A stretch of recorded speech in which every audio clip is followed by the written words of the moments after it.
Recording by Colleen McMahon. The Contact Point by Jack Sharkey.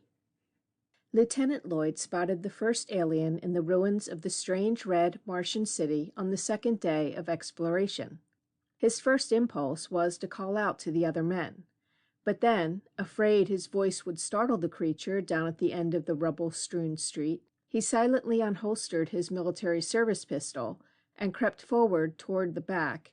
He hoped it was the back of the alien, his breath rasping behind his faceplate. He was a mere 10 paces short of his goal when loose gravel beneath his heavy boot betrayed him.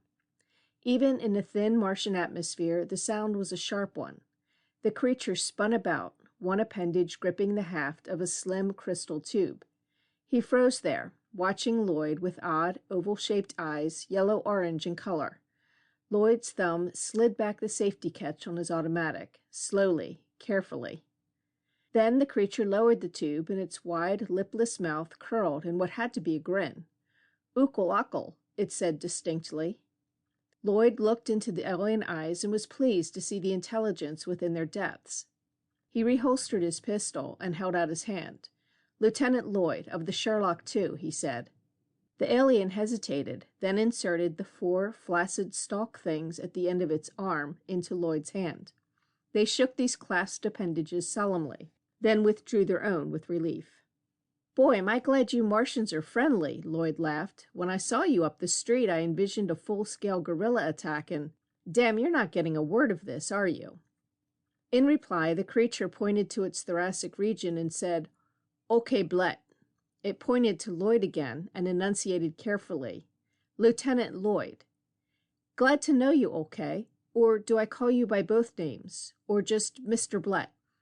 "Okay," the alien said. "Blet," he added. "Okay, Blet," he clarified with an almost Earth-like shrug. It was strictly a take-your-pick name, Lloyd saw. He took his pick. "Okay, tell me, are you the last of your race, or are there others of your kind still left alive on Mars?" Okay just stared, friendly but lost. Lloyd tried again. "I," he pointed to himself, "am here with more like me." He pointed to himself, held up one finger to OK, then pointed in a long sweep behind himself toward the end of the street and held up 4 fingers. His only success was an envious look from OK at Lloyd's extra finger. "Oh boy," said Lloyd, smacking his brow in chagrin. "This is a rough one. Look, OK, you hold on. Don't be scared." He laid a hand upon OK's shoulder for assurance, then turned his head and shouted, "Here, this way, men." The sound of heavy booted feet began, far up the cluttered street. Lloyd felt OK grow tense. "It's all right," he said slowly, soothingly, as one talks to a horse or dog, knowing the tone conveys what the words cannot. OK seemed to sense the assurance and relaxed a little. In another minute, Kroner, Harrison, Tandy, and Craig were beside their commanding officer, gaping with unconcealed glee at the slightly under 5-foot form of OK, who stared right back, steadily, if not boldly. "Our first contact with a Martian," Kroner exulted, his voice metallic through the oxygen helmet. "Does he talk?" Harrison wanted to know immediately. "Where are his friends?" asked Tandy, frowning. Craig, unable to think of a question, was silent, but it was to Craig that Lloyd addressed his first statement. "He speaks a language. His name is OK Blet. Think you can rig a written or oral Rosetta Stone for us, Craig?" Craig shuffled his feet bashfully. "I can try." "Is he alone, though?" said Tandy, irked that his question had gone unanswered. "His buddies might be around here waiting to pick us off. This is their city, after all, and we're trespassers." Lloyd shook his head dubiously. "I think you're wrong, Tandy. OK's got some sort of weapon with him, and he put it away without trying to use it. If there are others, they're probably intelligent and friendly, too." "Unless I'm mistaken," Kroner remarked dryly, "we're about to put your statement to the test." "What?" said Lloyd, and looked where Kroner was now facing. 7 creatures like OK were on their way toward the group, each bearing one of those long crystal rods. At first glance, they all looked alike to Lloyd. Then, as they drew nearer, he saw that they were as different from one another as he from his own men. "Okay," he said softly, "would you tell your friends that we're their friends? They look kinda trigger-happy and—" Okay, catching Lloyd's meaning from the way he looked toward the approaching squad, turned and babbled something at them. They hesitated, then all put their crystal rods into short scabbards hanging from their belts. Behind him, Lloyd heard Tandy's sigh of relief. He turned to Craig. You and Olke see if you can set up something to bridge the language barrier, while Kroner and I go back to the ship and radio the news back to Earth. Okay, said Craig. He was the expedition's linguist, but extremely shy, considering he was the liaison man with any aliens they encountered. I'll start them with numbers. That's usually a good kicking-off place, and then I can work into body parts, relationships, and... Whoa, said Lloyd. Craig could be talkative on his professional topics. I don't want the details, just some results. Kroner and I should be back in about an hour. I'll talk with Olke then, if you can show me how to reach him. He and Kroner strode off to their ship, set onto the cold red sands a mile away. It would take nearly 3 minutes for a message to reach Earth, and another 3 at least before the reply came back. So Lloyd, dispensing with formality, sent, This is Lieutenant Lloyd of the Sherlock II. We have landed successfully on Mars, discovered a decaying Martian city, and 8 inhabitants so far. If you read me, set up a recorder and signal me when you're ready to tape my report. He sat back in the chair with a sigh. There, that cuts out a lot of the fuss, he remarked to Kroner. And the less time spent away from our men, the better. Yes, said Lloyd. How does it feel to you? Too easy, said Kroner without hesitation. Of course, there's no reason why it should feel at all hard, is there? No, Lloyd admitted reluctantly. No reason at all why we shouldn't establish contact with these Martians, find them friendly, get our information about their city, way of life, and so on, and go back safely to Earth and home. But, yeah, said Kroner, but they act friendly. Maybe that's all it is, an act. But if they're not going to be chums, why go to all this trouble? You know what I mean, sir? Lloyd leaned back in the padded chair and scratched his short-cropped head. Beats me, and yet I can't help feeling uncomfortable about it. Oh, there's the blinker. Earth's ready to record. He dropped the conversation and set himself to telling Earth of developments so far. Is it some sort of taboo or what? Lloyd demanded irritably of Craig. It was 3 hours since he and Kroner had returned from the ship, and communication with Olke and his bunch had been established, but with one annoying and unexpected feature. I can't seem to find out, sir, Craig said miserably. He's responsive on almost every other topic, but when I ask him about the city here, he says he can't tell me. I've asked him why, but his answer escapes me. When he tells you he can't tell you, does he mean he is physically unable to or forbidden to? I'm not even sure if it's can't. It might just be won't. But I am sure it's a negative of some sort. They shake their heads and nod, same as we do, for yes and no. Let's see that list, Lloyd said, his voice tired. Craig held it out, but Kroner took it. You've looked at it 10 times in the past hour, sir, he apologized. Let me have a whack at it. Lloyd started to argue the point, then gave it up. Okay, Sergeant. See what you can make of it. If you can ask a clear question of Olke and Company with those choice bits of language, I'll put your name in for a decoration. Kroner scanned the list, noting with fading hope the vocabulary he had to work with. Wish we had more verbs, he said. They're the hardest, always, said Craig. Active ones are easy enough, though the tenses and irregularities can be tough, but the non-active, the intransitive, can't be demonstrated the way actions and things can. Well, we've got Mars and city, and that's a good one. Men. That's them? Craig nodded. Hey, weren't there 8 of those guys a while back? We're too short. What? Said Lloyd, looking over at the aliens. You're right, Kroner. Olke's gone, and let me see, that heavy-set one with the big shoulder span. Where the hell? Tandy and Harrison came up at that moment. Sir, Tandy looked disgusted. We can't find a thing out from that rubble. No heavy radiation present, so it kind of discounts an atomic war, although... Never mind the surmises for now, said Lloyd. Tell me just what you know for sure. One side of Tandy's mouth twisted. Yes, sir. Very little of the rubble seems to be due to any heavy damage. I mean, no buildings have collapsed or anything like that. It's just as though time had crumbled off a brick hole here and there, and nobody bothered sweeping the street. The city gates were knocked down, Lloyd protested. Tandy shook his head. Knocked down, sir. Fallen. It's my opinion this place is just obsolete, a sort of last year's model that needs a new coat of paint and an engine overhaul. Except for all the dust, sand, and crumbled material, it's in pretty good shape." "You mean it's unfashionable but serviceable," said Kroner, "like a spring-driven phonograph." "That's about it, Sergeant," Tandy nodded. "Anything else you're going to have to ask the Martians themselves."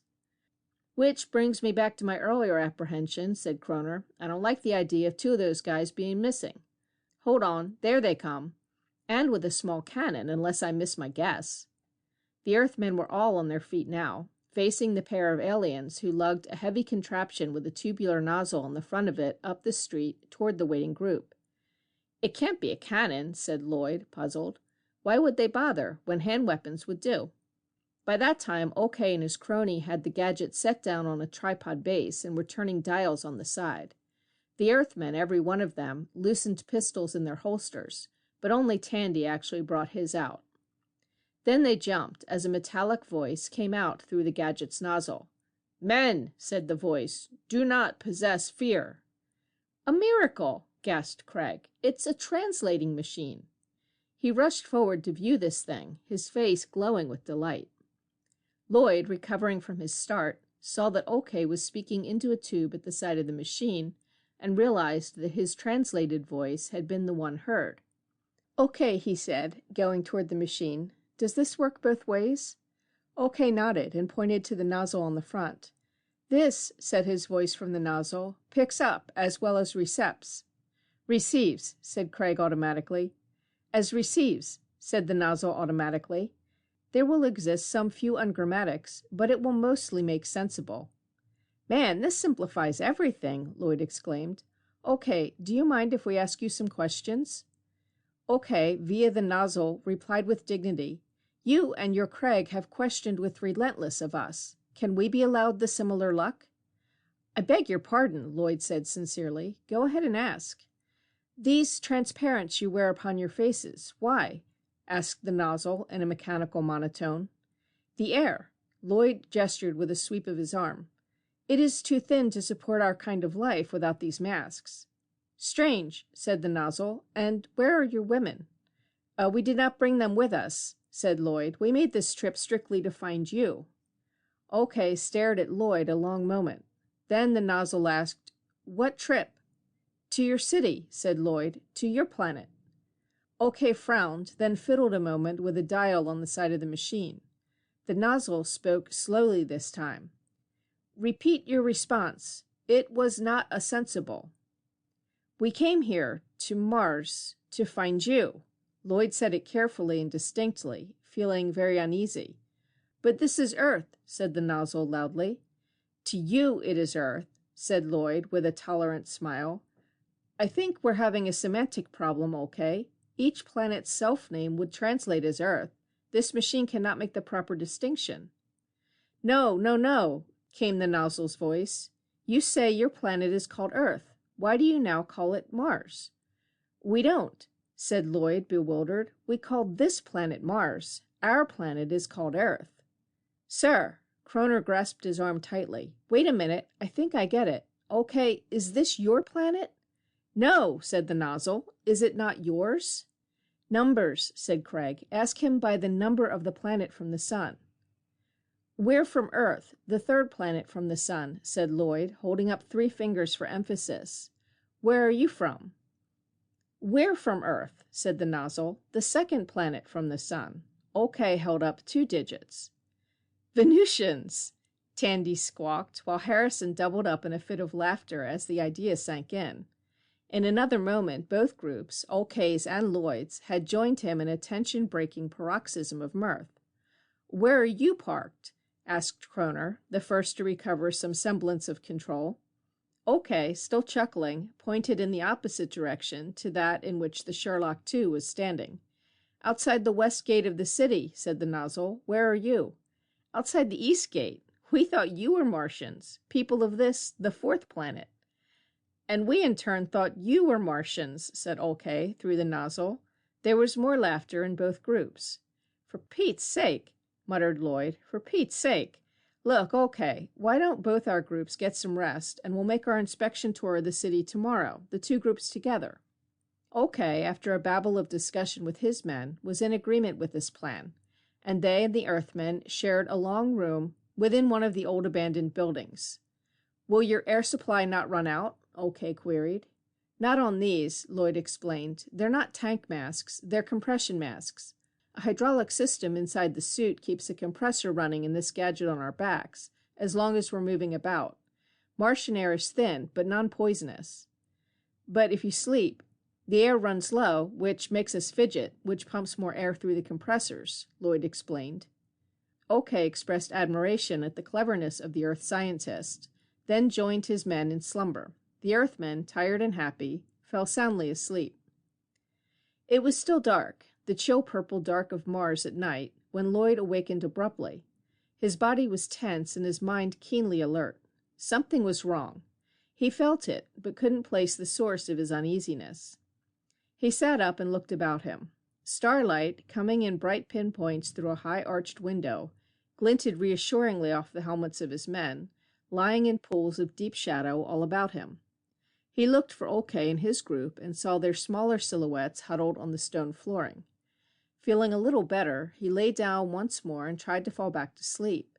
But there was a gnawing, nagging something in his mind that would not allow sleep to come. What's bothering me? He asked himself. Is it something about OK and his bunch? The only really odd thing about them is that they don't wear any breathing equipment in this thin air, right? And didn't OK explain that the atmosphere on Venus is just as thin? It didn't jibe with Harrison's opinion about atmospheres, but Harrison hasn't actually been to Venus after all, and the cloudiness still keeps its atmosphere a secret from Earth's spectroscopes, right? His mind assured him that this was right, and he felt a little better, but not much.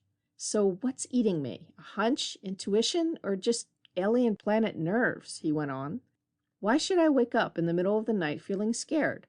Aren't all my men present and accounted for? Aren't they sleeping quietly just as they should be?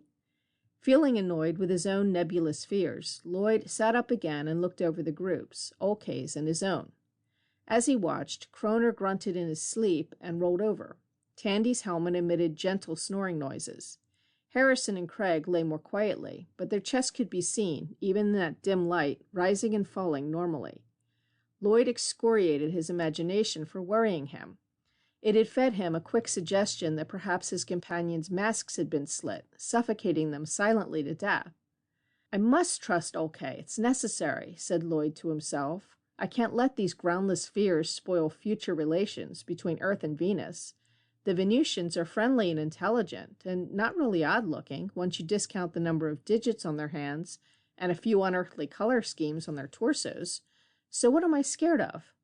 Cold touched his spine, shocking him into alertness as he isolated his fear.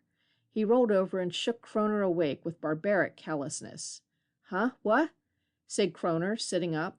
Sergeant, said Lloyd, trying to confide his fear to the other man. When we got here, we were nervous about making contact with aliens, right? Yeah, Kroner said sleepily. But it turned out okay, sir, didn't it? He shook his groggy head. I mean, OK and his bunch are okay, aren't they? Yeah, said Lloyd shakily. They're fine, but, Kroner, they're not the right aliens. It took Kroner a moment to get it. When he did, he came awake with a jolt. And we haven't even posted a guard. Lloyd, his worries abetted by Kroner's response, got to his feet, shouting, Mayday, Mayday. His men, and OK's a few seconds later, were up, everybody snapping on portable torches and setting the chamber alive with flashing lights. OK, Lloyd said, rushing to the Venusian. If you're not the Martians, and we're not the Martians, then there is still a chance that someone else is the Martians. OK yelled something to his men, and Lloyd watched with horror as each Venusian fumbled at an empty scabbard upon his belt. Lloyd's hand shot to his holster, and found there just what his men were finding in their own holsters. Nothing. Do you think we've discovered the Martians? Said Kroner, his voice hoarse with fright.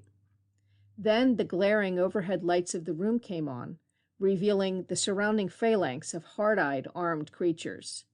Unless I'm mistaken, Lloyd said, the Martians have discovered us. An instant later, there was nothing in the center of the alien room but half-molten air compressors and the charred, smoking remains of a funny-looking little nozzle, still echoing a bilingual chorus of agony. End of The Contact Point by Jack Sharkey.